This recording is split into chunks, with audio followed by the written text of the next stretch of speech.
Hello साथियों, मैं मीनाक्षी शुक्ला आप सभी का स्वागत करती हूं आपके अपने प्लेटफॉर्म टारगेट विद केसीएच में। दोस्तों, जैसा कि पता है कि समय हो चुका है और इस दिन प्रत्येक दिन या कह सकते हैं हर दिन इस समय साथियों जो चर्चा होती है वो हमारे हिंदी के टॉपिक से होती है। तो अगर आ रहा है ऑडियो और वीडियो क्लियर तो हमारे सभी साथी एक बार कमेंट कर दीजिए। दीपिका प्रजापति, बीपी सिंह, आज मैथ क्लास नहीं हुई थी।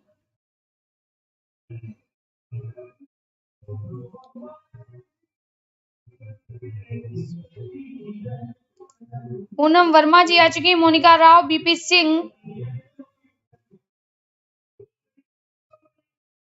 चलिए भाई शुरू करते हैं अपनी आज की क्लास। आज की क्लास में है कोमल साहू, निकिता तिवारी, बीपी सिंह, रुचि वर्मा, मोनिका राव, दीपिका प्रजापति, जिया राणा, पूनम वर्मा, रुचि वर्मा और हमारे कई साथी लाइव आ चुके हैं। तो चलिए बिना समय गंवाए साथियों शुरू करते हैं अपनी आज की क्लास। और आज की क्लास भी प्रत्येक दिन की तरह ज्योति ठाकुर, मुकेश कुमार, पांडे सानू, कई लोग आ चुके हैं। चले तो शुरू करते हैं अपनी आज की क्लास। एक बार हमारे सभी साथियों को जय हिंद और शुरू करते हैं अपनी आज की क्लास।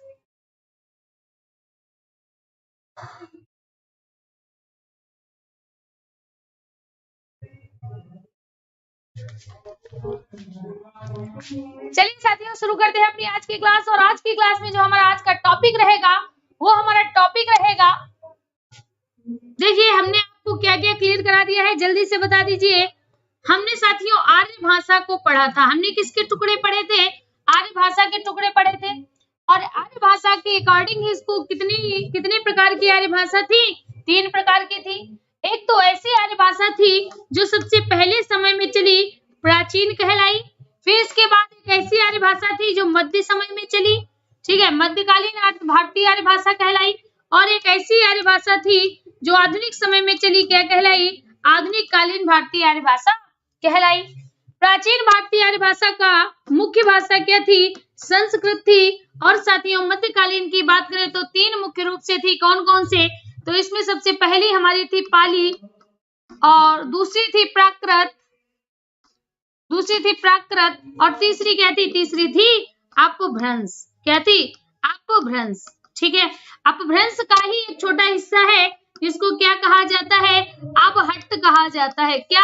अवहट्ट कहा जाता है, जिसके मुख्य, अगर कभी पूछे जाए अवहट्ट भाषा के मुख्य कवि के रूप में किसे जाना जाता है तो साथियों इसमें विद्यापति। कौन आ जाते हैं? विद्यापति आ जाते हैं, ठीक है। अब साथियों आज हम बात करने वाले हैं अपनी आधुनिक कालीन भारतीय आर्य भाषा की। किसकी बात करने जा रहे हैं? आधुनिक कालीन भारतीय आर्य भाषा, ठीक है। साथियों यहाँ से आपको पढ़ना है और बहुत ध्यान से देखिए। अब साथियों अपहट्ट के बाद आधुनिक कालीन भारतीय आर्य भाषा आई। इसको साफ किए दे रहे हैं, ध्यान दीजिएगा। यानी ये थी हमारी प्राचीन भारतीय आर्य भाषा। इसका काम समाप्त हो गया, हमने इसको क्रॉस लगा दिया, ठीक है। फिर साथियों हमारी कौन सी भाषा आई थी? मध्यकालीन भारतीय आर्य भाषा। क्या आई थी? मध्यकालीन भारतीय आर्य भाषा आई। इसका समय क्या माना गया? तो आप देखना हमने इसका समय लिखाया था 500 बीसी से 1000 ईस्वी। ध्यान से देखिएगा, जब आप अपभ्रंश काल को पढ़ोगे, किसको? अपभ्रंश काल को पढ़ोगे तो अपभ्रंश के ही अंतिम अवस्था जब चल रही थी तो एक नई भाषा ने जन्म लिया जिसको कहा जाता है अबहट्ट। और अबहट्ट का समय कब माना जाता है? 900 से 1100 ईस्वी। कब तक? 1100 ईस्वी तक। 900 से 1100 ईस्वी तक। अब हमारे कुछ साथी कहेंगे कि मैम यहाँ पर आपने समय 1000 लिखाया। बच्चा यहाँ समय 1000 ही रहेगा, समय 1000 ही रहेगा, क्योंकि जब अपभ्रंश अपनी अंतिम अवस्था में थी, जब अपभ्रंश अपनी अंतिम अवस्था में थी तभी तो अबहट्ट ने जन्म लिया था। यानी अबहट्ट क्या था? अपभ्रंश के शब्दों में बहुत ज्यादा तोड़ फोड़, अपभ्रंश के शब्दों में बहुत ज्यादा तोड़ फोड़ हुई और यही से साथियों आधुनिक भारतीय आर्य भाषा आ गई। आधुनिक भारतीय आर्य भाषा आ गई। अगर यहाँ पर बात की जाए कि इसका समय क्या माना जाता है तो साथियों 1000 ईस्वी से ही इसकी स्टार्टिंग मान ली जाती है कि जिस समय जब 1000 ईस्वी रहा तभी इसका जन्म हो गया और कब तक चली, अब तक चली। अब तक मतलब अभी भी जो हमें देखने को मिल रही है, अभी भी जो भाषा हमें पढ़ने को मिल रही है वो हमारी कौन सी है? वो हमारी आधुनिक कालीन भारतीय आर्य भाषा ही है। वह हमारी आधुनिक कालीन भारतीय आर्य भाषा ही है। ठीक है, तो यहाँ से जो सबसे पहले यानी आधुनिक भारतीय आर्य भाषा में मुख्य भाषा क्या थी? यहाँ पर मुख्य भाषा आ गई हमारी हिंदी भाषा। क्या आ गई? हिंदी भाषा। तो अगर पूछा जाए कि हिंदी भाषा का जन्म किससे हुआ तो आप क्या कहोगे? अपभ्रंश से हुआ। हिंदी भाषा का जन्म किससे हुआ तो साथियों आप क्या कहेंगे? अपभ्रंश से हुआ। किससे हुआ? अपभ्रंश से हुआ। लेकिन अगर पूछा जाए हिंदी शब्द का जन्म तो किससे हुआ? फारस से हुआ। किस प्रकार का शब्द है? फारसी शब्द है। किस प्रकार का शब्द है? फारसी शब्द है। ठीक है, यहाँ तक अगर बातें क्लियर हो गई हो तो फटाफट कमेंट करिएगा, फटाफट साथियों कमेंट करिएगा। चलिए, तो क्लास चल रही है अपने रिदम पे। अब देखिए यहाँ से साथियों आप बहुत कुछ पढ़ोगे और यहाँ से बहुत कुछ सीखोगे। यहाँ तक तो आपका जो कह सकते हैं लिमिट है, यहाँ तक जो कुछ है वो एक लिमिट में है, लेकिन यहाँ पर जो आगे परोसा जाएगा वो अनलिमिटेड होगा। कैसा? अनलिमिटेड होगा और यहीं से सबसे ज्यादा प्रश्न बनते हैं। अच्छा एक बात बताइए, हिंदी भाषा यहाँ से शुरू हुई यानी यहाँ हिंदी ने जन्म ले लिया। यहाँ क्या हुआ? हिंदी का अभी अभी जन्म हुआ। हिंदी का अभी अभी जन्म हुआ और इस काल को यानी जो आधुनिक कालीन भारतीय आर्य भाषा थी, आधुनिक कालीन भारतीय आर्य भाषा थी वो साथियों कितने भागों में डिवाइड हुई? 3 भागों में डिवाइड हो गई। कितने भागों में? 3 भागों में। ठीक वैसे ही जैसे मध्यकालीन 3 भागों में डिवाइड हुई थी। सबसे पहला प्रथम प्राकृत काल पाली भाषा, द्वितीय प्राकृत काल प्राकृत भाषा, तृतीय प्राकृत काल अपभ्रंश भाषा, तृतीय प्राकृत काल अपभ्रंश भाषा। ठीक वैसे ही जो साथियों आधुनिक भारतीय आर्य भाषा थी, जो आधुनिक भारतीय आर्य भाषा थी उसके 3 टुकड़े हुए, उसके 3 भाग हुए। सबसे पहले जो हुए आया वह आया हमारा प्राचीन काल। आपने देखा कि जो भारतीय आर्य भाषा थी उसके जब टुकड़े हुए तो काल बने, उसके टुकड़े हुए तो काल बने। क्यों? देखिए पहले प्राचीन, मध्यकालीन, आधुनिक, प्राचीन, मध्यकालीन और आधुनिक। आधुनिक अंतर क्या था? अंतर ये है, अंतर पूछा जाए अंतर क्या है तो साथियों अंतर ये है, पहले ये भारतीय आर्य भाषा थी, पहले ये भारतीय आर्य भाषा थी, अब ये क्या बन गए? अब ये काल बन गए। अब क्या बन गए? अब ये काल बन गए। ठीक है, प्राचीन काल को ही साथियों कहा जाता है आदिकाल। क्या कहा जाता है? आदिकाल। ठीक है, आदिकाल कहा जाता है। आप फटाफट कमेंट करके, अरे ये मेरा भाई कोई है बहुत लंबा चौड़ा लिख रहा है। चलिए देखिए भाई, यहाँ पर देखिए कि जो आदिकाल है, आदिकाल क्या है? अब आप कहोगे कि आदिकाल हमारा पहला ऐसा काल था जिसमें हिंदी का प्रयोग हुआ। किसका प्रयोग हुआ? हिंदी का। क्योंकि अब आप देख रहे हो अपभ्रंश से क्या आ गई? हिंदी आ गई। अपभ्रंश से क्या आ गई? हिंदी आ गई। तो हिंदी को, हिंदी का देखिए यहाँ पर ध्यान दीजिएगा, हिंदी का अब क्या हुआ? हिंदी का जन्म हो गया। हिंदी का साथियों क्या हो गया? जन्म हो गया। हिंदी का जन्म हो गया। इसी कारण आदिकाल को शिशुकाल कहा जाता है। आदिकाल को शिशुकाल कहा जाता है। किसका शिशुकाल कहा जाता है? हिंदी का शिशुकाल कहा जाता है। ये प्रश्न पूछा जा चुका है। अगर प्रश्न पूछा जाए कि हिंदी का शिशुकाल किसे कहा जाता है, तो शिशु शिशु किसे कहते हैं? जब बच्चा पैदा होता है, शैशवावस्था पढ़ी होगी, जो कि हमारे अभी टेट का कारण बनी हुई है। टेट में इसी प्रश्न को लेके कई छात्र भ्रमित हैं, जबकि सीधी सी बात है, जितने भी आपके एज हैं, शैशवावस्था में शिशु होता है, बाल्यावस्था में बालक होता है, किशोरावस्था में किशोर होता है। ठीक है, तो सारी एज की अगर हम बात करें तो जीरो नहीं लेते हैं, जन्म लेते हैं। जन्म से 6 वर्ष, 6 से 12, 12 से 16, और इस तरह से हमें 16 वर्ष तक का ही अध्ययन करना होता है मनोविज्ञान में, क्योंकि मनोविज्ञान का अर्थ है शिक्षा। मनोविज्ञान का अर्थ है कि जिसका शिक्षा में प्रयोग हुआ है, ऐसा मनोविज्ञान। तो यहाँ पर आपने क्या देखा कि ये क्या है? शिशु है। तो जब जन्म ले चुका है, छोटा है, नन्ना मुन्ना है, तो वह शिशु कहलाएगा। क्या कहलाएगा? शिशु कहलाएगा। ध्यान दीजिएगा। तो अगर कभी आपसे प्रश्न पूछा जाए कि किस काल को हिंदी का शिशुकाल कहा जाता है, तो तुरंत ये याद रखना, भैया अभी अभी ये पैदा हुआ होगा। किस काल में हिंदी आई? तो आप कहोगे आदिकाल में, तो राइट विकल्प आपका क्या हो जाएगा?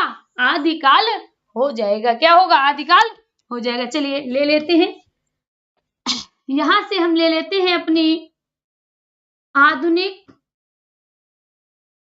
कालीन भारतीय आर्य भाषा। यहां से क्या स्टार्ट हो गई है साथियों? आधुनिक कालीन भारतीय आर्य भाषा स्टार्ट हो गई है। ठीक, आधुनिक कालीन भारतीय आर्य भाषा का समय क्या था? तो हम क्या कहेंगे? 1000 ईस्वी से। क्या कहेंगे? 1000 ईस्वी से अब तक। 1000 ईस्वी से अब तक। ये क्या है? ये इसका समय है। क्या है? समय है 1000 ईस्वी से अब तक। अब साथियों इसके कितने टुकड़े हुए? तो इसके साथियों 3 टुकड़े हुए। ध्यान दीजिएगा, सब कुछ अब इस बार आपका कंठस्थ हो जाएगा। इसके कितने टुकड़े हुए? 3 टुकड़े हुए। कितने टुकड़े हुए? 3 टुकड़े हुए। सबसे पहला जो समय था उसको कहा गया प्राचीन। सबसे पहले यहां से हिंदी भाषा ने जन्म लिया था, इस काल को कहा जाता है प्राचीन काल। सबसे पहले काल आया हिंदी का, तो हिंदी का यही क्या है साथियों? प्राचीन काल ही हिंदी का शिशुकाल है। क्या है? हिंदी का शिशुकाल है। हिंदी का शिशुकाल। समझ में आया? किस काल का हिंदी का शिशुकाल कहा जाता है? प्राचीन काल को हिंदी का शिशुकाल कहा जाता है। अब इसके बाद साथियों जो बीच में आया उसको कहा जाता है मध्यकाल। क्या कहा जाता है? मध्य काल कहा जाता है। फिर इसके बाद में जो आया उसको क्या कहा गया? आधुनिक काल कहा गया। आधुनिक काल कहा गया। तो आज हमें इन दोनों को पढ़ना नहीं है, सिर्फ हमें किसको पढ़ना है? प्राचीन काल को पढ़ना है। किसको पढ़ना है? प्राचीन काल को पढ़ना है। प्राचीन काल छोटा मोटा नन्ना मुन्ना नहीं है, बहुत ज्यादा इंपॉर्टेंट रखता है प्राचीन काल। आप कोई भी एग्जाम दो, लेखपाल का दो, या हम कह सकते हैं लेखपाल के अलावा अगर आपको आरओ आरओ किसी का भी देना है, तो उसमें हिंदी इंपॉर्टेंट रोल आपका अदा करेगी। तो जो प्राचीन काल में साथियों आपको 2 पढ़ने हैं। एक तो इसके नाम पढ़ना है कि इसको कितने नामों से जाना जाता है। तो साथियों इसके अनेक नाम हैं। इसके अनेक नाम हैं जो अनेक लेखकों ने दिए हैं। तो पहली तो बात आप क्या करोगे? आप इसके नाम पढ़ेंगे। ठीक है। दूसरा आप क्या पढ़ेंगे? दूसरा साथियों आप पढ़ेंगे साहित्य। क्या पढ़ेंगे? साहित्य पढ़ेंगे कि इसमें किस तरह का साहित्य लिखा गया। किस तरह का साहित्य लिखा गया। तो चलिए बात करते हैं प्राचीन काल को उठा लें। अगर आपकी आज्ञा हो तो प्राचीन काल को उठा लें भाई, जल्दी से बताइए।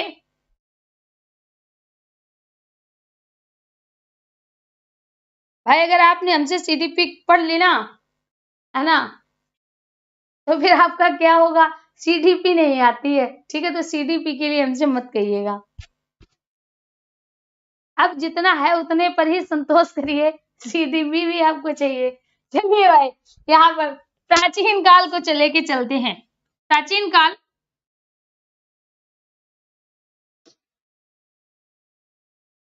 प्राचीन काल, प्राचीन काल। तो साथियों पहली बात तो है, प्राचीन काल को अनेक नामों से जाना जाता है। प्राचीन काल को अनेक नामों से जाना जाता है।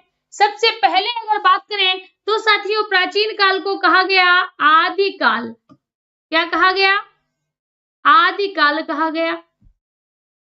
इधर से लिखते हैं प्राचीन काल को क्या कहा गया, आदिकाल कहा गया। प्राचीन काल को क्या कहा गया, वीर गाथा काल कहा गया, वीर गाथा काल कहा गया। ठीक है, प्राचीन काल को क्या कहा गया, इसे क्या कहा गया, बीज बपन काल कहा गया, बीज बपन काल कहा गया।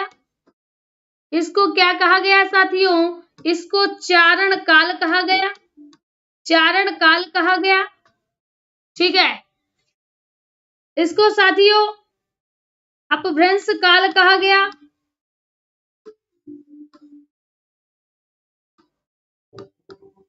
इसी को साथियों सिद्ध सामंत काल कहा गया, सिद्ध सामंत काल कहा गया। ध्यान दीजिएगा, इसी को साथियों आरंभिक काल कहा गया, इसी को आरंभिक काल कहा गया, आरंभिक काल कहा गया।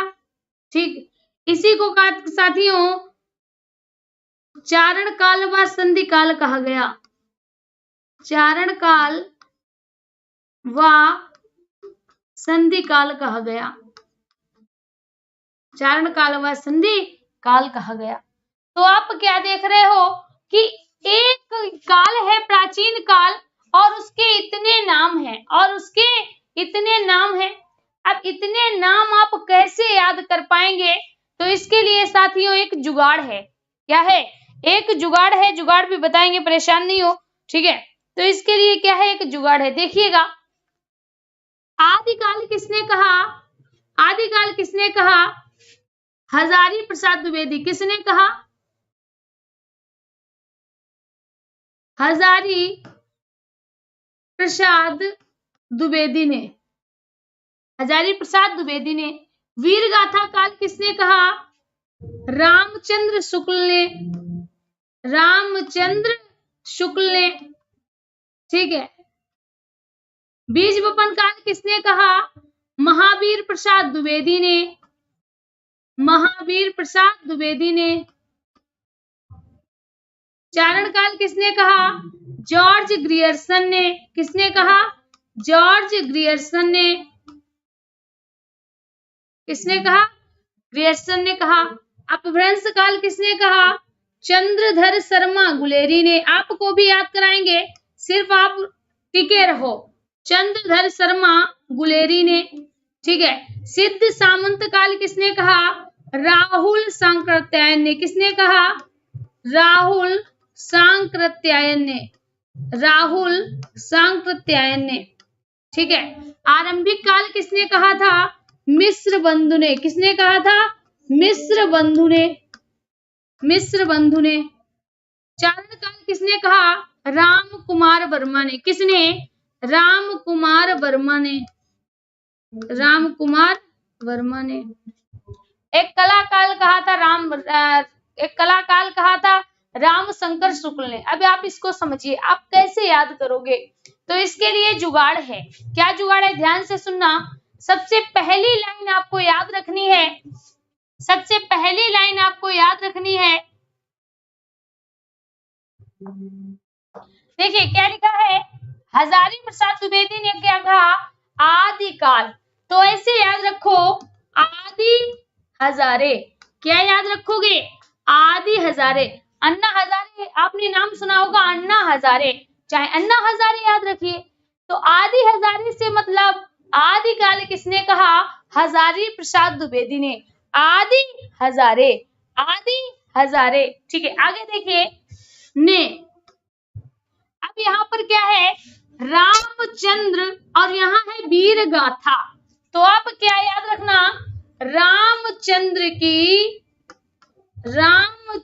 की वीर गाथा, वीर गाथा सुनी। तो एक सेंटेंस है, अन्ना हजारे या आदि हजारे ने रामचंद्र की वीर गाथा सुनी। आदि हजारे ने रामचंद्र की वीर गाथा सुनी। आप इस एक लाइन को याद कर लीजिएगा। कभी अगर पूछा जाए आदिकाल तो तुरंत आपको याद आएगा आदि हजारे। क्या याद आ जाएगा? आदि हजारे, और प्रश्न गलत नहीं होगा। जैसे ही आएगा रामचंद्र, भैया रामचंद्र मर्यादा पुरुषोत्तम थे। रामचंद्र कौन थे? मर्यादा पुरुषोत्तम थे। तो जो कहानियां होती हैं, वीर गाथाएं होती हैं, वो उसी की लिखी जाती हैं जो जिसमें कुछ श्रेष्ठ हो। इन्होंने क्या है? ये तो मर्यादा पुरुषोत्तम रामचंद्र है, तो रामचंद्र की वीर गाथा, रामचंद्र की वीर गाथा। ठीक है, चलिए आगे देखते हैं। तो ये दोनों याद हो गए होंगे। आप चाहे बाद में इसको पढ़ लीजिएगा, याद हो जाएंगे। ठीक, दूसरा है, अब देखिए महावीर। तो महावीर से आप क्या याद रखो? महा इसका उठा लो, इसका आप बीज उठा लो। महाबीज, महा मतलब बड़े बड़े। तो यहाँ पर क्या हो गया? महावीर से चाहे महावीर समझ लो, चाहे महाबीज समझ लो। तो जैसे महा आए, महावीर प्रसाद द्विवेदी। बीज से बीज बपन काल, महावीर, महाबीज, महावीर, महाबीज, महावीर, महाबीज। तो महाबीज, महाबीज का मतलब महावीर, बीज बपन काल, महावीर, बीज बपन काल। ठीक है, तो महाबीज। आगे देखिए, अब यहाँ पर याद रखिए, थोड़ा तुकबंदी बना लेना, एक सेंटेंस बना ले जिससे याद आसानी से हो जाए। तो क्या याद रखना है? चार, चार का ले लीजिए, चार। क्या ले लीजिए? चार। अब इन्होंने चार क्या कर दिए? ग्रियर्सन से याद कर लीजिएगा, गिराए। ग्रियर्सन से गिराए, गिरे। ठीक है, गिरहे। तो महाबीज चार गिरहे, महाबीज चार गिरहे।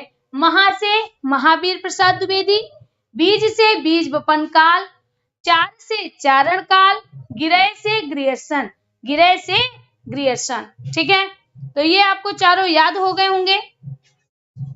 चार गिराए, वेरी गुड। ये हमने आपको उस वाले चैनल पे जब पढ़ाया था तब भी वहां पर भी ये बातें सिखाई थी आपको। चलिए आगे देखिए, अब यहाँ पर क्या है? चंद्रधर अपभ्रंश। अब इसको थोड़ा समझिए, अपभ्रंश किसे कहते हैं? तो अभी हमने आपको बताया, अपभ्रंश मतलब बिगड़ा हुआ रूप। किसका? बिगड़ा हुआ रूप। अब भैया जब बिगड़ा रूप है तो किसका है? चंद्रमा का है। सूर्य अपनी कभी भी स्थिति नहीं बदलता। सूर्य आप कभी देखना हमेशा गोल नजर आता है, हमेशा गोल निकलेगा, गोल निकलेगा, कभी नहीं बदलता। चंद्रमा क्या होता है? कभी ऐसा निकल आया, कभी ऐसा निकल आया, कभी ऐसा निकल आया। तो ये क्या है? ये अपनी स्थिति बदलता रहता है। क्या करता है साथियों? ये अपनी स्थिति बदलता रहता है। कौन? चंद्रमा। तो यहाँ पर आप याद कैसे रखना है? अपभ्रंश चंद्र। कैसे याद रखिएगा? अपभ्रंश चंद्र। तो तीसरा लाइन क्या करिएगा? तीसरा लाइन याद रखिएगा, अपभ्रंश, अपभ्रंश चंद्र। ठीक है, अपभ्रंश का चंद्रधर शर्मा गुलेरी, अपभ्रंश चंद्रधर शर्मा गुलेरी। अब लिखा है राहुल संकृत्यन ने कह दिया सिद्ध सामंत काल। तो अपभ्रंश चंद्र सिद्ध राह, सिद्ध राह। अब थोड़ा इसको अट्रैक्टिव बना लेते हैं, एक वाक्य में इसको पिरो लेते हैं। तो क्या हो जाएगा? अपभ्रंश चंद्र, सिद्ध से कर लो सीधी, सिद्ध से क्या कर लो? सीधी कर लो, सीधी राह चलो। क्या हो जाएगा? सीधी राह चलो हो जाएगा। जैसे ही पूछा जाएगा 100% आपका दिमाग तुरंत एकदम स्ट्रोक मारेगा कि ऐसा है, इसमें हमने ये पढ़ा था और 100% इसका यही होगा, कोई कंफ्यूजन नहीं होगा यहाँ पर। एंड आप मान नहीं सकते 0% भी कंफ्यूजन नहीं होगा। जो इससे पहले टेट का एग्जाम हुआ था, अभी तो खैर ये प्रश्न नहीं पूछा गया था, लेकिन लगभग 2017 की बात होगी, 18 या 19 में पूछा गया था ये प्रश्न। उस समय हमने ऑफलाइन क्लासेस में पढ़ाया था और बच्चे इतने खुश हुए थे, लौट के बताया था आगे कि मैम एकदम बिल्कुल कंफ्यूजन ही नहीं हुआ, तुरंत ही तुक्का सही लग गया। तुक्का मतलब टिक्का, ठीक है, टिक्का को तुक्का, तुरंत ही सही आंसर गया। ध्यान दीजिएगा आगे, तो अपभ्रंश चंद्र सीधी राह चलो, अपभ्रंश चंद्र सीधी राह चलो। अब आगे देखिए, इसको चाहे आप ऐसे कर लिए, मिस्र बंधु आरंभ करो, मिस्र बंधु आरंभ करो, इसको आप ऐसे ही याद रखिएगा, मिस्र बंधु, मिस्र बंधु ने क्या कह दिया, आरंभ करो। इसको और याद रखिएगा, ये बहुत ज्यादा इंपॉर्टेंट है क्योंकि रामकुमार और रामचंद्र में कंफ्यूजन हो जाता है। तो याद रखना, रामचंद्र की वीर गाथाएं हैं, रामचंद्र मर्यादा पुरुषोत्तम थे, तो रामचंद्र की वीर गाथाएं, यहाँ पर क्या है, राम कुमार। तो आप क्या कहोगे, राम कुमार, क्या कहोगे, राम कुमार ने चार से ले लो चारण, क्या ले लो, चारण से ले लो चार, और संधि से ले लो संधि। तो राम कुमार ने चार संधि की, राम कुमार ने कितनी संधि की, चार संधि की। आपको ये सारे नाम अपने आप लर्न हो जाएंगे, आपको ज्यादा कुछ करना भी नहीं पड़ेगा, ज्यादा करना भी नहीं पड़ेगा, सारी चीजें आपको लर्न हो जाएंगी। अपभ्रंश चंद्र सीधी राह चलो, यहां तक बातें समझ में आ गई होंगी, ठीक है। परेशान ना हो बच्चा, जब तक आपका एग्जाम आएगा आप यकीन नहीं मानोगे, बहुत से ऐसे सब्जेक्ट हैं जिन पर आपका कमांड ऐसा हो जाएगा कि सिर्फ आप तब इस बात का वेट करोगे कि जल्दी सुपर टेट का एग्जाम हो। चलिए यहां तक बात समझ में आ गई। तो ये साथियों है प्राचीन काल के कुछ नाम, प्राचीन काल के कुछ नाम हैं। चलिए प्राचीन काल के नाम याद हो गया होगा सभी को, ठीक है।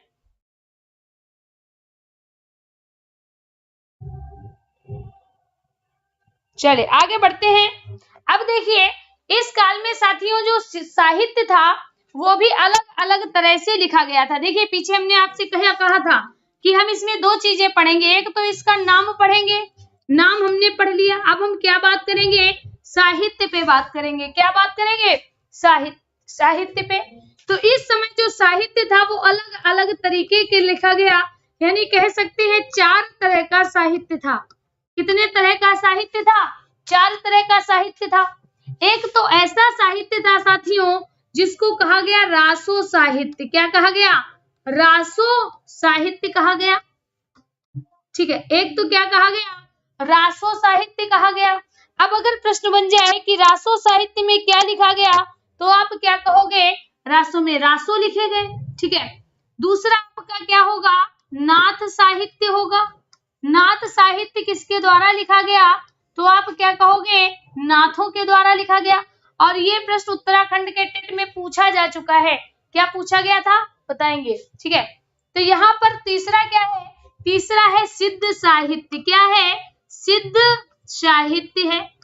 और साथियों चौथा है अन्य प्रकार का साहित्य, अन्य प्रकार का साहित्य, अन्य प्रकार का साहित्य, ठीक है। ये 4 तरह का साहित्य था। अब हमारे कुछ साथी ये कहेंगे कि मैम ये अन्य प्रकार का साहित्य क्या था, इसके विषय में जरा बता दीजिए।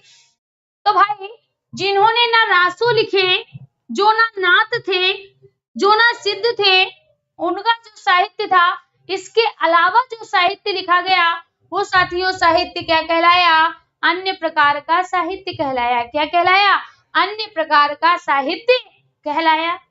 अब ध्यान दीजिएगा, अब ध्यान दीजिएगा, साहित्य पर चर्चा कर लेते हैं। तो अभी हमने आपसे क्या बताया, साहित्य कितने प्रकार का था, 4 प्रकार का। सबसे पहला था रासो, यानी ऐसी पुस्तकें, ऐसा साहित्य जिसके अंत में रासो लिखा हो, ऐसा साहित्य जिनके अंत में रासो लिखा हो साथियों, वो किसने लिखा था? वो हमारे रासो साहित्य के अंतर्गत आया। किसके अंतर्गत आया? रासो साहित्य के अंतर्गत आया। ध्यान दीजिएगा, आज भाई साथियों की संख्या बहुत कम है।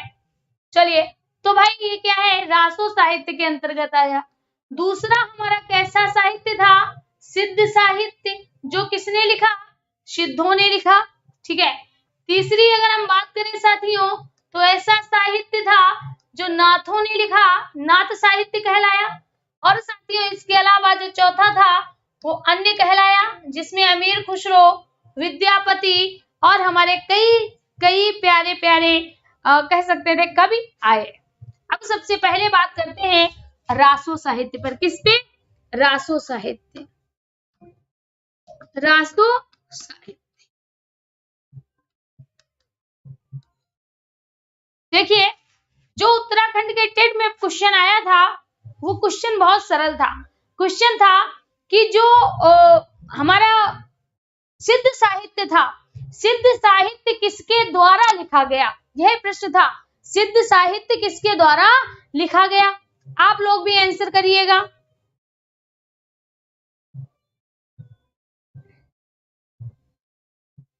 जल्दी से बताइए। सत्यन भाई आज आपने बहुत देर कर दी आने में, जल्दी से बताइए। बीपी और जो हमारे सभी साथी लाइव देख रहे हैं, जल्दी से बताइए कि जो हमारा सिद्ध साहित्य था किसके द्वारा लिखा गया? सिद्ध साहित्य किसके द्वारा लिखा गया? फटाफट बताइए। अभी तक आपका आंसर नहीं मिल पाया है। सिद्ध साहित्य किसके द्वारा लिखा गया? सिद्धों के द्वारा। सिद्ध कौन थे? दीपिका प्रजापति। दूसरा प्रश्न है साथियों, सिद्ध कौन थे? सिद्ध कौन थे? अमृता शुक्ला। सिद्ध कौन थे? जल्दी से बताओ, सिद्ध कौन थे? सरहप्पा।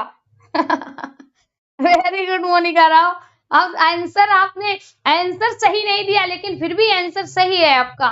चलिए हम बताते हैं। अगर कभी प्रश्न पूछा जाए कि सिद्ध कौन थे, तो आप क्या बताओगे? रासो साहित्य सिद्ध ने लिखा। आपका गलत है भाई। पीपी सिंह आपका गलत। चलिए बताते हैं, ध्यान दीजिएगा। अगर कभी पूछा जाए रासो साहित्य आसान है, क्योंकि साहित्य के आगे रासो लगा होगा। जैसे जैसे पृथ्वीराज रासो, पृथ्वीराज रासो। जैसे परमाल रासो, परमाल रासो। जैसे हमीर रासो, जैसे हमीर रासो। जैसे खुमार रासो, खुमार रासो। ठीक है। जैसे साथियों विजयपाल रासो, विजयपाल रासो। जैसे बीसल देव रासो, बीसल देव रासो, बीसल देव रासो। तो यहाँ पर आप क्या देख रहे हैं कि ये जितने भी रासो हैं, जितने भी ये पुस्तकें हैं, सभी के आगे क्या लिखा है? सभी के आगे रासो शब्द जुड़ा हुआ है। सभी के आगे रासो शब्द जुड़ा है। तो रासो शब्द क्या थे? रासो शब्द साथियों याद रखिए, श्रृंगार व वीर रस से, श्रृंगार व वीरता से ओतप्रोत थे। क्या थे? ओतप्रोत मतलब भरे हुए थे। अगर कभी पूछा जाए रासो में किस रस का वर्णन है, तो या तो श्रृंगार देना होगा या वीर देना होगा। क्या देना होगा? या श्रृंगार देना होगा या वीर देना होगा। जो ऑप्शन हो उसी के अकॉर्डिंग आपको अपना आंसर देना होगा। ठीक है। तो जो रासो थे वह श्रृंगार रस से भरे हुए थे या वीरता से भरे हुए थे। यानी या तो किसी राजा की वीरता का वर्णन होगा या किसी राजा की रानी की सुंदरता का वर्णन होगा। या तो वीरता का वर्णन होगा या श्रृंगार का वर्णन होगा। तो साथियों क्या हो जाएगा? वो हमारा रासो साहित्य होगा। रासो लगा हुआ है, आगे जो वर्णन है वो वीरता या श्रृंगार का वर्णन है। ठीक है। यहाँ तक बातें क्लियर हो गई होंगी सभी की। आगे ले चलते हैं। अब साथियों सबसे पहले है पृथ्वीराज रासो। क्या है? पृथ्वीराज रासो। प्रीवियस पेपर उठा के देख लेना, पृथ्वीराज रासो से बहुत बार प्रश्न पूछा गया है। पृथ्वीराज रासो से बहुत बार प्रश्न पूछा गया है। तो पृथ्वीराज रासो के लेखक कौन है? तो आप क्या कहोगे? चंद्रवरदाई। क्या है? चंद्रवरदाई। चंद्रवरदाई ने इसी में कहा है 4 बांस 24 गज अंगुल अष्ट प्रमाण, ताऊ पर सुल्तान है मत चूको चौहान। ये किसने कहा था? चंद्रवरदाई जी ने ही हिंट दी थी। चंद्रवरदाई जी ने ही हिंट दी थी। 4 बांस 24 गज अंगुल अष्ट प्रमाण, ताऊ पर सुल्तान है मत चूको चौहान। ठीक है, ये बात आपको समझ में आ गई होगी। अब अगर बात करें, ध्यान दीजिएगा, पृथ्वीराज रासो चंद्रवरदाई ने लिखा है और ये साथियों हिंदी का पहला महाकाव्य है। ये क्या है? हिंदी का पहला महाकाव्य है। पहला महाकाव्य है। ठीक है, हिंदी का पहला महाकाव्य, ये बात आपने समझ ली होगी। अब दूसरी बात करें परमाल रासो। क्या है? परमाल रासो। परमाल रासो किसने लिखा है साथियों? जगनिक ने लिखा है। किसने? जगनिक ने लिखा है। भाई परमाल रासो में ही वर्णन था जिससे इस बार एक प्रश्न पूछा गया था आला खंड का। किसका? आला खंड का। तो जैसे अगर प्रश्न आ जाए कि आला खंड का वर्णन किसमें है, तो आप क्या कहोगे? परमाल रासो में है। किसमें? परमाल रासो में है। ठीक है, तो आला खंड का वर्णन साथियों परमाल रासो में है। अगर पूछा जाए आला खंड किस ऋतु में गाया जाता है, तो आप क्या कहोगे? वर्षा ऋतु में गाया जाता है। जिसमें किसका वर्णन है? तो आला और ऊदल का वर्णन है। किसका वर्णन है? आला और ऊदल का वर्णन है। ठीक है, बात समझ में आ गई। अब तीसरा आ जाइए हम्मीर रासो। राखो लिख दिया है, हम्मीर रासो। हम्मीर रासो किसने लिखा है साथियों? हम्मीर रासो सारंगधर। किसने? सारंगधर। सारंगधर या जज्जुल ने। किसने लिखा है? सारंगधर या जज्जुल ने। ठीक है, आगे है खुमाड़ रासो। क्या लिखा है? खुमाड़ रासो। तो खुमाड़ रासो किसने लिखा है? खुमाड़ रासो किसने लिखा है? जल्दी से बताइए। फिर अगला है साथियों खुमाड़ रासो। खुमाड़ रासो किसने लिखा है? तो आप क्या देख रहे हैं यहाँ पर विजयपाल रासो है। ठीक है, तो खुमाड़ रासो किसने लिखा है? दलपति विजय। दलपति विजय। विजयपाल रासो किसने लिखा है? नलपति नाल। किसने लिखा है? नलपति नाल ने लिखा है।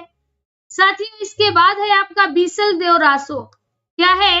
बीसल देव रासो। बीसल देव रासो किसने लिखा है? विजयपाल रासो, नलपति नाल। फिर इसके बाद आता है बीसल देव रासो। बहुत बढ़िया है, बीसल देव रासो।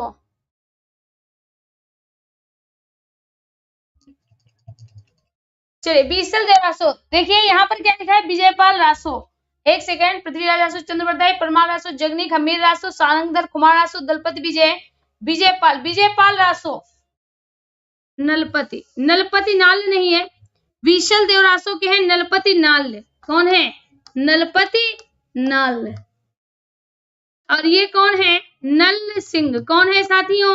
नल सिंह। ठीक है, कंफ्यूजन बना रहता है तो ये नलपति सिंह। याद ऐसे रखना है कि विजय, विजयपाल जो है विजयपाल। ठीक है, विजयपाल नल, विजयपाल नल। कैसे भी याद रखो, विजयपाल के दरवाजे पे नल लगाए फलाना ढिमाका, जैसे याद कर पाओ वैसे याद कर लीजिएगा। तो विजयपाल नल सिंह और विसल देव रासो नलपति नाल। ये सारे के सारे आपको याद करने हैं क्योंकि ये साथियों किससे रिलेटेड है? ये आपके वीरता से ओतप्रोत है और श्रृंगार से भरे हुए हैं। क्लियर? तो ये आपका क्लियर हो गया। ये रासो हैं, ये सारे के सारे आपको रासो याद करने हैं। 2 2 4 2 6 हमने आपको 6 रासो दिखाए हैं। ठीक है, 6 रासो दिखाए हैं। चलिए आगे की तरफ बढ़ते हैं। साथियों की संख्या भाई बहुत तेजी से बढ़ रही है। चलिए कोई बात नहीं, आगे देखते हैं। आगे क्या है? अगला है साथियों सिद्ध साहित्य। क्या है? सिद्ध साहित्य।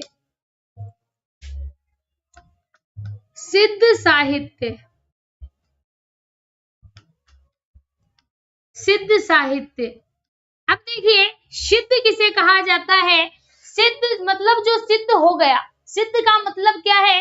कि जिसने साथियों जिसने अपने आप में कोई परिवर्तन नहीं किया, उस धर्म के गुणों को अपने आप अपना लिया, वो सिद्ध हो गया।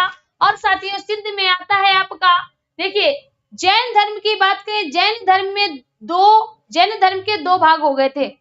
आज हमने आपकी क्लास में एक क्वेश्चन पूछा था और किसी साथी ने हमारे आंसर नहीं दिया था। क्वेश्चन हमारा था, मनोविज्ञान से रिलेटेड था कि जो तत्परता का नियम है, तत्परता का सिद्धांत है, उसके दो उपभेद कौन कौन से होते हैं। और हमारे एक साथी ने तो यहाँ तक कह दिया कि उसके पार्ट किसी ने बताए ही नहीं। ठीक है, तो भाई जब बताए नहीं उसके आगे कुछ सवाल नहीं है। तो यहाँ पर अगर हम बात करें, जैन धर्म के दो भाग हुए थे, कौन कौन से? एक तो श्वेतांबर हुआ और साथियों दूसरा क्या हुआ? दूसरा दिगंबर हुआ। दूसरा दिगंबर हुआ, यानी जिन्होंने सफेद वस्त्र धारण किए वो श्वेतांबर कहे गए और जिन्होंने कपड़े ही धारण नहीं किए दिगंबर। दिग मतलब दिशाओं को ही, जिन्होंने दिशाओं को ही अपना वस्त्र मान लिया, यानी जो नग्न अवस्था में रहे वह दिगंबर कहलाए। क्या कहलाए? दिगंबर कहलाए। दूसरी अगर बात करें साथियों, बौद्ध धर्म के दो पार्ट हुए थे। बौद्ध धर्म के दो पार्ट हुए थे, एक तो हुआ था हीनयान और दूसरा था महायान। क्या था? एक तो साथियों हीनयान था और दूसरा महायान था। हीन किसे कहा गया? तो जिसने अपने आप में परिवर्तन कर लिया, जिसने अपने आप में क्या कर लिया? परिवर्तन कर लिया। जिसने अपने आप में परिवर्तन या बदलाव कर लिए हीनयान कहलाए। महायान जिसने कोई बदलाव नहीं किया, कोई बदलाव स्वयं में नहीं किया, कोई बदलाव नहीं किया, वो क्या कहलाए? महायान कहलाए। क्या कहलाए? महायान के कहलाए। और इन्हीं को क्या कहा गया? इन्हीं को साथियों सिद्ध कहा गया। क्या कहा गया? इन्हीं को सिद्ध कहा गया। इन्हीं को सिद्ध कहा गया। तो बोलिए इतनी बात आपको समझ में आ गई होगी, इतनी बात आपको समझ आ गई होगी। ठीक है, तो यहाँ पर आप ध्यान से देखिएगा, यहाँ पर हम क्या कह सकते हैं?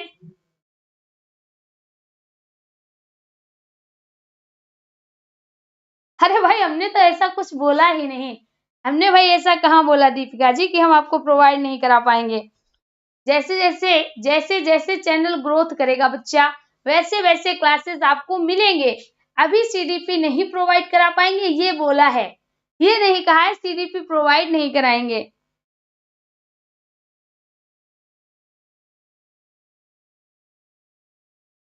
हाँ बच्चा, दो देखिए, अच्छा एक बात बताओ, सीखने के कितने नियम हैं? सीखने के कितने नियम है? पहले चलिए थोड़ा सीडीपी पे बात कर लेते हैं कि सीखने के कितने नियम हैं।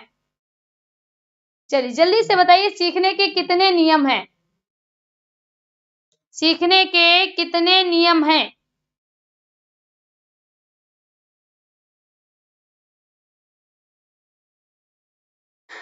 जल्दी से बताइए। ठीक है, इंग्लिश पढ़ा देंगे, है ना। फिर आप ये मत कहना कि मैम ये आपकी इंग्लिश कहाँ से स्टार्ट होती है कहाँ से खत्म हो जाती है, बस ये मत कहना। तीन है, तीनों के नाम बताओ, जल्दी से बताओ, जल्दी से बताओ। तत्परता, अभ्यास और प्रभाव। ठीक है, ध्यान दीजिएगा, हमारे एक साथी हैं अमृता शुक्ला, वो बता रही हैं तत्परता का नियम है, तत्परता का नियम है, प्रभाव का नियम है और क्या है? तीसरा क्या बताया था? अभ्यास का नियम है। अभ्यास का नियम है। साथियों आपने कहीं ना कहीं, हमें ये नहीं लगता है कि आपने पढ़ा नहीं होगा। देखिए अभ्यास के नियम को भी दो भागों में बांटा गया है, ये आपने पढ़ा होगा। ठीक है, अभ्यास के नियम को ही प्रयोग कहते हैं। मतलब ध्यान दीजिएगा कि अगर हम जिसका प्रयोग करते रहते हैं, वो उस चीज का अभ्यास करते रहते हैं, तो वो चीज हमारे अभ्यास में आ जाती है, जिसको हम प्रयोग का नियम भी कहते हैं। ठीक है, ठीक वैसे ही प्रभाव का नियम, इसको भी दो भागों में डिवाइड करते हैं। ठीक है, तत्परता के नियम को भी दो भागों में डिवाइड करते हैं।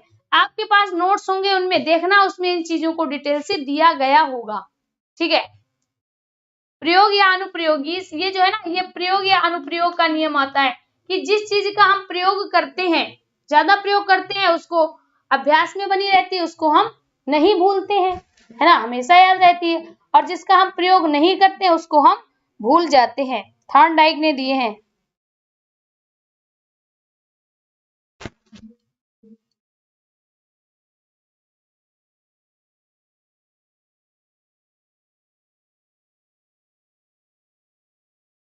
चलिए भाई देखते हैं, यहाँ पर पहले ये देखिए बच्चा, आप लोग भाई रास्ते से भटका देते हैं। यहाँ पर आइए, क्या पढ़ाने जा रहे थे अब क्या आप बोलने लगे। चलिए यहाँ पर देखिए, तो यहाँ पर क्या कहता है, जो सिद्ध साहित्य होता है, सिद्ध साहित्य किसके द्वारा लिखा गया, तो आप क्या कहोगे, महायान के द्वारा। किसके द्वारा, महायान के सदस्यों के द्वारा। किसके द्वारा, महायान के सदस्य कवियों द्वारा। सदस्य कवियों के द्वारा, जिन्होंने अपने आप में कोई परिवर्तन नहीं किया, और अपनी विशिष्टता दिखाने हेतु इन्होंने अपने आप को विशिष्ट दिखाने के लिए, क्या किया, नाम के आगे, अपने नाम के आगे क्या जोड़ लिया, पा जोड़ लिया। क्या जोड़ लिया, पा जोड़ लिया। तो जो हमारे साथी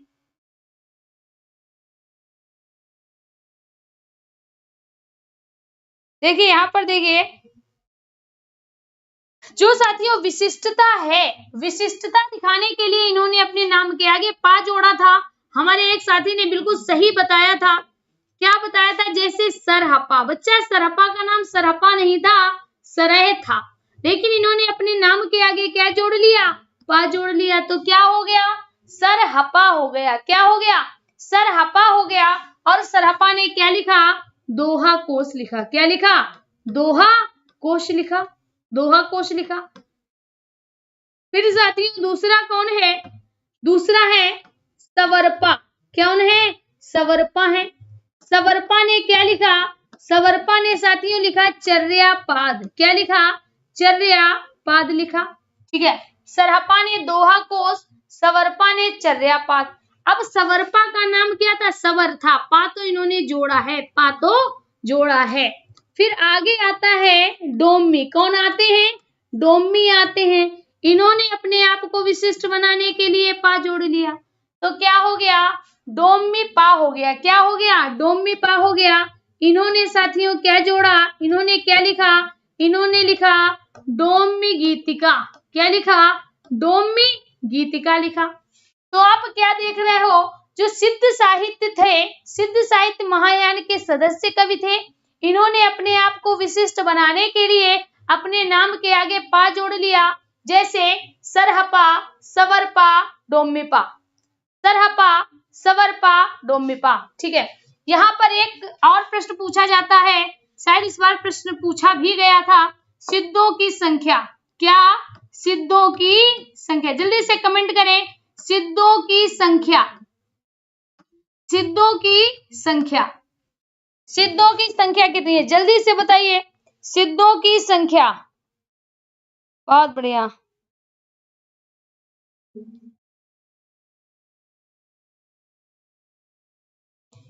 जी हाँ,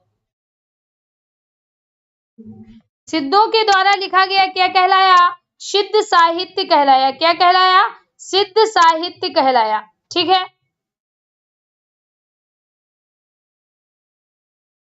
चलिए पहले इसको कंटिन्यू करते हैं। ठीक है, बाकी बातें बाद में करते हैं। तो यहाँ पर हमने आपसे एक प्रश्न पूछा है, सिद्धों की संख्या। जल्दी से बताइए कि सिद्धों की संख्या कितनी है।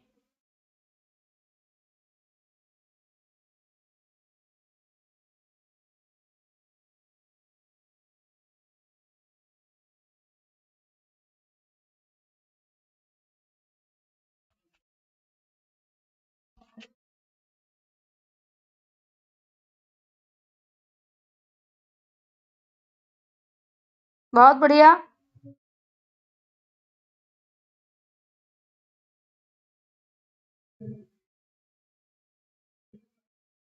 चलिए हम आपको एक हिंट दे देते हैं, ये बताइए सिद्धों की संख्या कितनी है, 83 है या 84 है। सिद्धों की संख्या 83 है या 84 है। 84, वेरी गुड। तो सिद्धों की संख्या कितनी है, सिद्ध कितने हैं, सिद्धों की संख्या 84। सिद्धों की संख्या कितनी है, 84 है। क्लियर, ये बात याद कर लीजिएगा, इस बार शायद पेपर में ये प्रश्न पूछा गया था।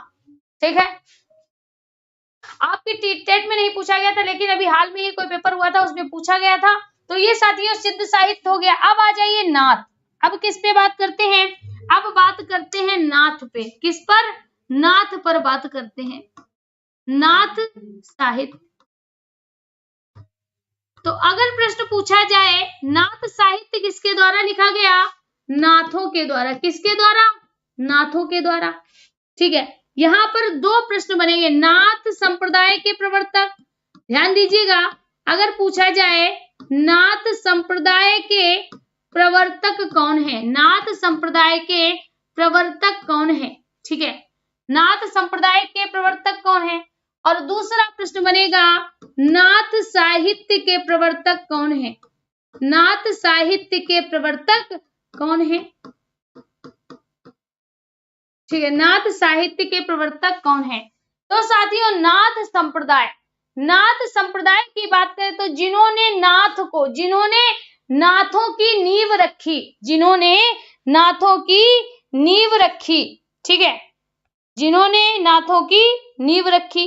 और जब साहित्य की बात करें, जब साहित्य की बात करें, जी हाँ बिल्कुल यही प्रश्न था जो पिछली बार सुपर टेट में बहुत दिनों तक सुपर टेट की भर्ती को लटकाए रहा था।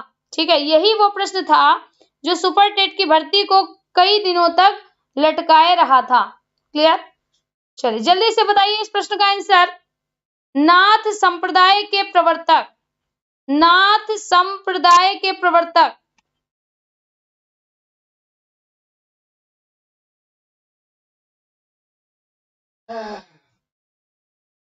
नाथ संप्रदाय के प्रवर्तक। गलत जवाब, नाथ संप्रदाय पूछा है, नाथ संप्रदाय।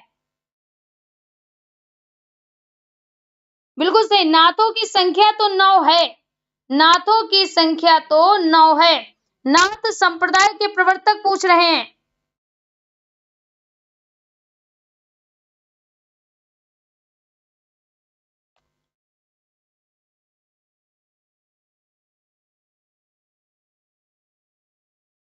नाथ संप्रदाय के प्रवर्तक, बिल्कुल सही, वेरी गुड। देखिए अब यहाँ पर दो प्रश्न बनते हैं। दोनों प्रश्न हमने आपसे क्यों पूछे? क्योंकि दोनों प्रश्नों आपको पता होने चाहिए। अगर प्रश्न बनता है नाथ संप्रदाय के प्रवर्तक तो हम क्या कहेंगे? तो हम कहेंगे मत्स्येंद्र नाथ। क्या कहेंगे? मत्स्येंद्र नाथ। आपको याद रखना है कि अगर मत्स्येंद्र नाथ ऑप्शन में नहीं दिया है तो क्या दिया होगा? तो साथियों दिया होगा मच्छिंद्र नाथ। क्या दिया होगा? मच्छिंद्र नाथ। अगर प्रश्न पूछा जाए नाथ साहित्य के प्रवर्तक कौन? नाथ साहित्य के प्रवर्तक, तो नाथ साहित्य के प्रवर्तक कौन थे? गोरखनाथ थे। कौन थे? गोरखनाथ थे। अगर प्रश्न पूछा जाए नाथों की संख्या, क्या पूछा जाए? नाथों की संख्या, तो नाथों की संख्या कितनी है? 9 है। नाथों की संख्या 9 है। ठीक है, अब प्रश्न पूछा गया था पिछली बार जो पेपर भर्ती फंसा रहा था वो नाथ को लेकर था। ठीक है, इसमें आयोग ने अपना आंसर क्या माना था? नाथ संप्रदाय को लेकर मत्स्येंद्र नाथ ही इसका राइट आंसर रहेगा। अब यहाँ पर देखिए साथियों, जो नाथ संप्रदाय में मत्स्येंद्र नाथ थे जिन्होंने संप्रदाय की स्थापना तो की लेकिन इन्होंने लिखना शुरू नहीं किया। ठीक वैसे ही कबीर दास ने उपदेश तो दिए थे लेकिन लिपिबद्ध नहीं किया था क्योंकि वो पढ़े लिखे नहीं थे। ठीक वैसे ही जब नाथ थे, नाथों में सबसे पहले गोरखनाथ ही आए जिन्होंने रिटर्न का कार्य शुरू किया, यानी लिखने का कार्य शुरू किया था। यानी यहाँ पर अगर हम बात करें तो गोरखनाथ ऐसे थे जिन्होंने लिखने का कार्य शुरू किया था। अब गोरखनाथ ने क्या लिखा? गोरखनाथ ने लिखा था शब्दी पद रोमावली, रोमावली, ज्ञान तिलक, पंचमात्रा, पंचमात्रा आदि, पंचमात्रा आदि। ये किसने लिखे थे? ये साथियों नाथ साहित्य में लिखे गए थे। ध्यान दीजिएगा। तो आज हमने आपको क्या पढ़ाया? आदिकाल के नाम पढ़ाए। ठीक है, आदिकाल में जो 3 तरह का साहित्य दिया गया था वो लिखाया। हमने आपको क्या नहीं पढ़ाया? अन्य प्रकार का साहित्य नहीं पढ़ाया। क्या नहीं पढ़ाया? अन्य प्रकार का साहित्य हमने आपको आज नहीं बताया। ध्यान दीजिएगा, इसके विषय में कल बताएंगे क्योंकि यहाँ पर आपको हमें बताना पड़ेगा अमीर खुसरो के बारे में। किसके बारे में? अमीर खुसरो। हाँ भैया, वही अमीर खुसरो वही अमीर खुसरो जिनको तोताए हिंद कहा जाता है, वही अमीर खुसरो जिनको तूतीए हिंद या हिंद का तोता कहा जाता है, वही अमीर खुसरो जिन्होंने सबसे पहले हिंदवी शब्द का प्रयोग किया था, जिन्होंने हिंदी शब्द का प्रयोग किया था अपनी पुस्तक, एक सेकेंड,